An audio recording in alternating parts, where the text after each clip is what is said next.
Hello there guys, and welcome to News to Thrill episode 4. This is where I'll be giving you even more of the latest news from theme parks all over the world, and even a little bit more. And I've now got a new intro beginning, so an upgraded one, so tell me what you think in the comments below this, and yeah, I hope you enjoy this video.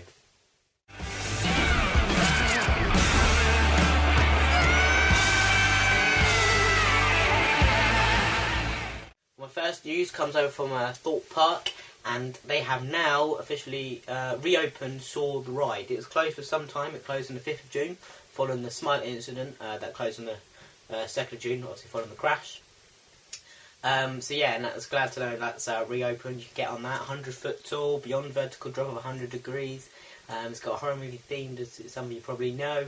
And yeah, it's got a free inversion. It's a very good ride. It's obviously it closed, obviously being the same multi-throughput as in the Smiler, because they're both obviously Gerstlauer. One's a Eurofighter, and obviously Smiler is an Infinity Coaster, which is one of the newer models. But hopefully Smiler will reopen in the future. But yes, I'm glad that Soar the Ride is open. It's a good ride. You must get out there and try it. Well, another UK news.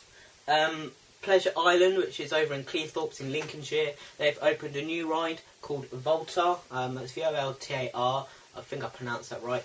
Voltar, and it costs £250,000 for them to install.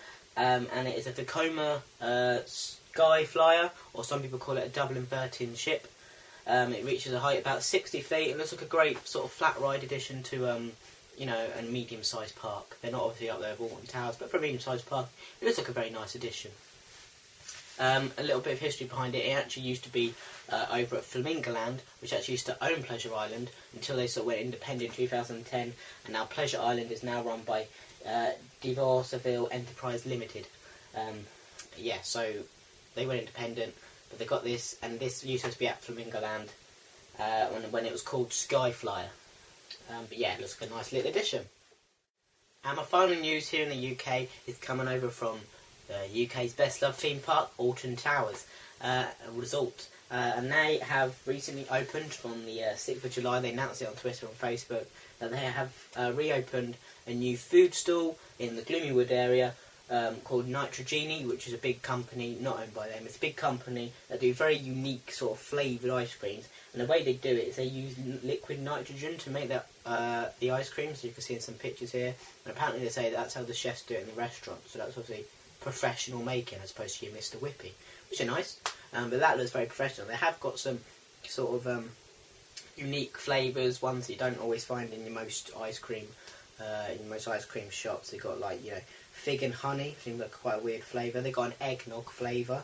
They got your normal chocolate and your strawberry, but they've also got like the raspberry, Oreo. They got some nice flavours. Yeah, I was just looking on the website whether or not Alton Towers will have all of these flavours.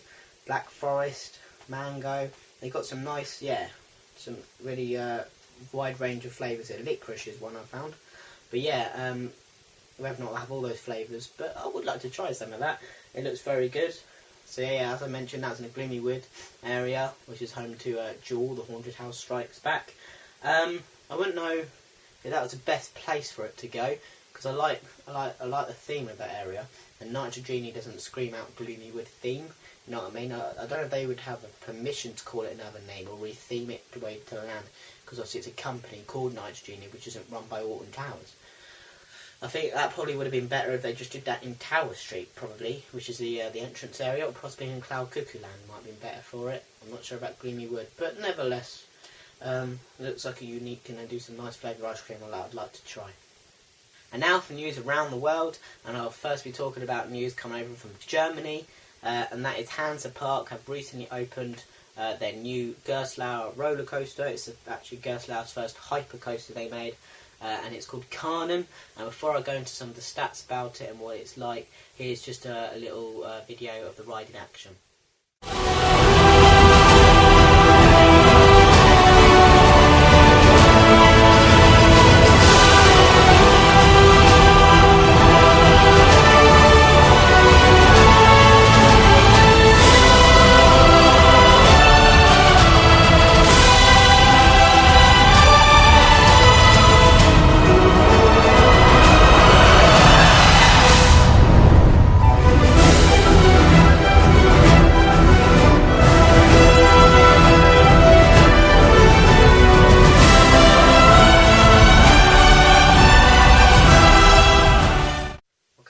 looks really good. I would like to get out there and try that. I'll give you a little bit of the stats, what it's like, and the speeds and the height it reaches.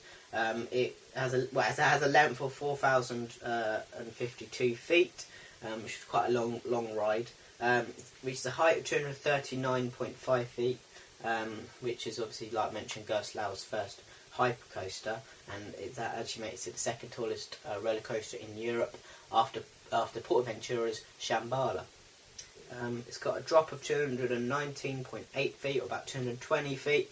It's got one inversion, and it's the only full circuit roller coaster in Europe that is over 200 feet to have an inversion. And it reaches a speed of 78.9 miles an hour, roughly about 80 miles an hour, and the inversion is a heartline roll. It's the first roller coaster ever to have a reverse freefall drop on the lift hill, which looks like a nice little addition, very unique. They say, I mean, the theming hasn't opened yet. I don't know if they're a bit too, presumptuous about wanting to open it. I don't know if they're too quick about wanting to open it, because the theming isn't there yet. The Karnin will be themed. It'll be based around the real-life medieval tower called Karnin, found in Sweden. But they said the theming will follow next year. So I don't know if it looks good. The ride looks good, but it'd be nice if they had that theming. It's supposed to be a mixture of like a dark ride and a roller coaster. But yeah, it looks like a nice big addition to the park and a real game changer. Okay, we're now for some more around the world news, and this is coming from, again in Germany, from a park called Holiday Park, which is home to Expedition G-Force, which is ranked quite highly in the Golden Ticket Awards. And they recently opened a nice little, nice big flat ride actually, called Skyfly, which is a Gerstlauer ride, called a Gerstlauer Skyfly. It reaches a height about 70 feet. Similar to the ride over here in Blackpool, it's Pleasure Beach called Red Arrows Skyfall. So basically, it takes you around at some speed, doing at some angle, and you can actually control the plane and flip over. I've seen the Blackpool Pleasure Beach one in action. You could really just spin around fast and fast and fast. Of course, you can control it. You don't spin so much. You can let off. You might just do one or two, or you could probably even just let it go and not do any inversions at all, which is good. So basically, that's a bit something for everyone, because you don't do inversions and it doesn't look that intense. If you do inversions, it looks quite intense. But if you keep flipping like that, it looks very intense.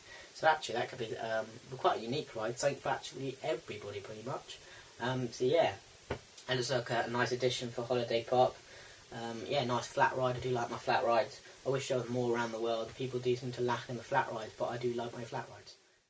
Okay, now I've got some news coming over from Mirabilandia, which is a theme park in Italy, and they have opened this year a new stunt show called Grosso Guerre, a stunt city, I think that's how you pronounce it, and that Grosso Guerre translates to Big Trouble in English.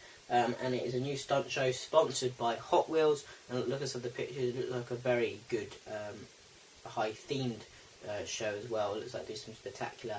And I'll just read the website, what they say about it. They say, following the success of the #1 stunt show in Europe, this year Mirabilandia will really surprise you. A new breathtaking stunt show in collaboration with Hot Wheels for a greater emotion. Larry, the reckless scientist, has found a new formula to create cars and pilots for the future. Fast and powerful, the Hot Wheels will change our destiny. It looks like a nice theme so far. It keeps on going. Such an invention is a goal for many, and a gang of bad boys will try to get the secret formula. Only 4 brave pilots can save the invention of the century, which one of the spectators is brave enough to face the challenge. Between plot twists and bike and car chases, you will enjoy one of the most exciting shows in the world. Be involved in the breathtaking challenges between the Hot Wheels pilots and the bad boys, until the final one, the highest loop in the world. So yes, it looks very good. I would like to get out there and see it.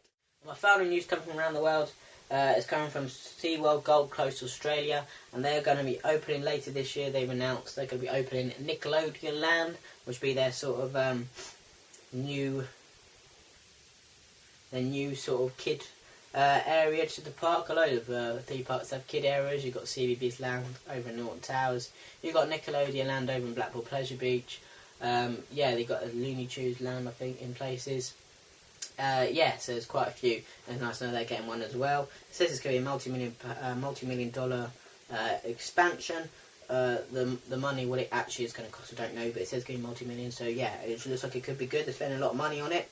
They do say they're going to have some kids-sized rides. They're going to have Seaworld's first ever mini roller coaster, some new shows, and including some of the children's favourite characters like Dora the Explorer, SpongeBob SquarePants, and the Teenage Mutant Ninja Turtles. And yes, they also said that, yeah, so it says they're going to have 4 brand new rides in there.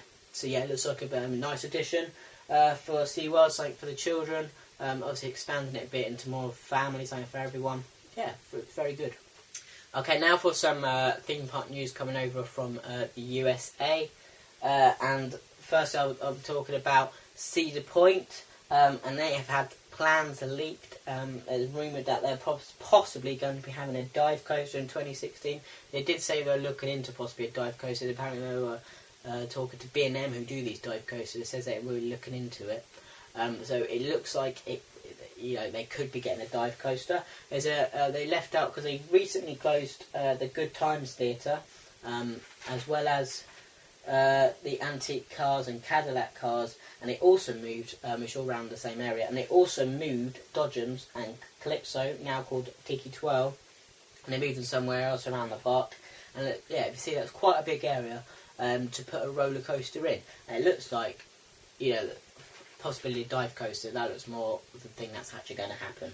And they have said that, yes, if it was a dive coaster, it would reach a height of 223 feet, reach speeds of 80 miles an hour, and be 3,625 feet long, and have 4 inversions, which is 4 records on a dive coaster. That's the world's tallest, the world's fastest, the world's longest, and the most inversions on a dive coaster. Yes. So that is a lot, and they say it's going to go into some tunnels as well. And it said it would probably cost about $15 million, which is the same price as what like Chic Road at Busch Gardens cost. So yeah, I hope they do get it. It looks like a great addition. Dive coasters are known for hanging over the edge and doing a vertical drop. People are saying, well, why have they got... I have heard some people say, well, I don't think that's the best addition for them to get in terms of roller coasters, because they've got like your floorless rides, because they recently turned Mantis into Rougarou, which became floorless. It's stand-up, now it's floorless.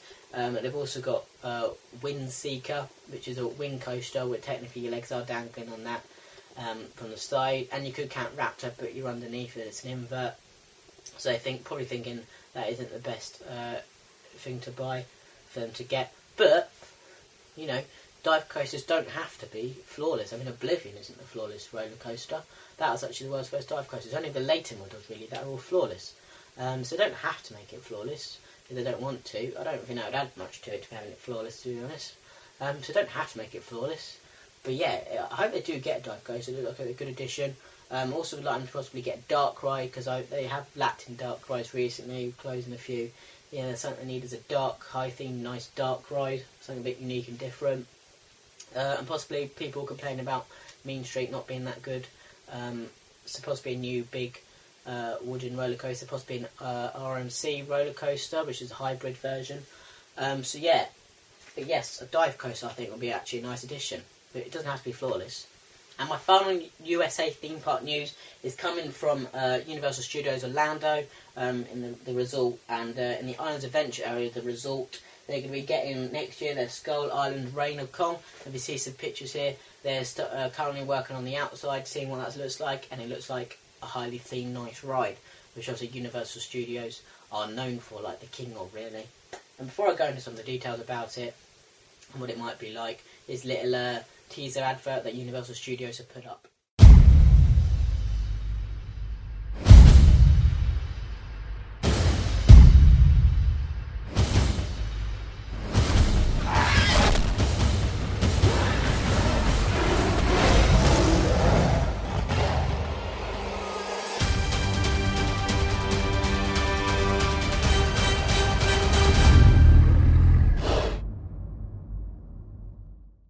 Yes, well that looks could be very good. I like the fact that they don't give you way too much details about it. They want to keep it secret, keep you on your toes, which is what loads of theme parks kind of do. So yeah, it's nice that they're doing that. According to the website, it will say you'll navigate through perilous jungles, explore ancient temple structures, and encounter hostile natives, and that's only the beginning of it. And throughout the rest of your excursion, you'll brave foreboding caves, crawl in with prehistoric creatures, fend off unspeakable terrors, and even come face to face with the colossal Kong himself. Yes, you actually do meet King Kong. Yeah, it's supposed to be a massive project. It's probably a multi-million-pound project. Yes, it's very expensive. It's very highly immersive. In some of the pictures there, you board a truck, and yes, it looks like a very, very good, highly themed ride. And now for my other news, but this is very special other news. I'm going to be theming this other news to water parks, giving you a bit of water park news from around the world. And my first water park news, again, is coming from Universal Studios Orlando. And in 2017, as some of you may know, we are going to be getting a new water park called Volcano Bay. And look by some of the pictures there. It looks like a very highly themed water park, which is very good. Again, it's what they're known for. It's going to have a tropical theme, apparently, to it. And obviously have a volcano centre. Possibly maybe some water fountains coming out of the centre, explosion shooting up. Yeah, it looks very tall, that volcano. It's nice to go for a nice theme around it. They do say that Wet and Wild will close for it, which actually opened in 1977. So it's a bit annoying it didn't make it to the 97, to its 40th anniversary. But it'll make it to 39 years, and that's going to close at the end of next year. But yes, it's going to be 53 acres big, and that's quite a big area for a water park. And it's going to be near, literally adjacent to the new resort complex which opened this year, called Cabana Bay Beach. So it looks like that might be part of it. So you could do that. You know, like have you got the Splash Landings, and you got the Splash Land. You've got Splash Lands Water Park and Splash Lands Hotel, and they're adjacent to each other. Looks like they're going to do something similar here. Yeah, so that looks like a very good addition to the park. They also have some flumes, some wave pools. It's very highly themed, multi-million-pound project, bound to be. Yes, and I cannot wait for that to open. So that's coming 2017. And my final water park news, my final news of News for episode 4 is coming from Elitch Gardens over in USA, and they have recently opened a new slide manufactured by Pro Slide Company called Slidezilla, and this is a hybrid. A hybrid slide, and that is because it features a behemoth bowl here and a tornado wave there, so you get spun round and you go up on the side and do like vertical pretty much. It's going to have the vertical drop is 57 feet tall, and you can fit 4 people in one of the boats, or whatever you want, no, one of the flumes, whatever you want to call them. And you have to be 48 inches tall to ride the ride, and it looks like a nice addition. There's a bit of delay in opening it, but they eventually got it open, and yes, it looks like a nice addition to the park. Well, that is all from News to Thrill episode 4. I hope you enjoyed. Don't forget to like, comment and subscribe. Why not check out some of my other videos and possibly some previous News to Thrill episodes. So yeah, feel free to check out my Twitter page and Facebook page as well. And I hope you enjoyed, and see you later, guys.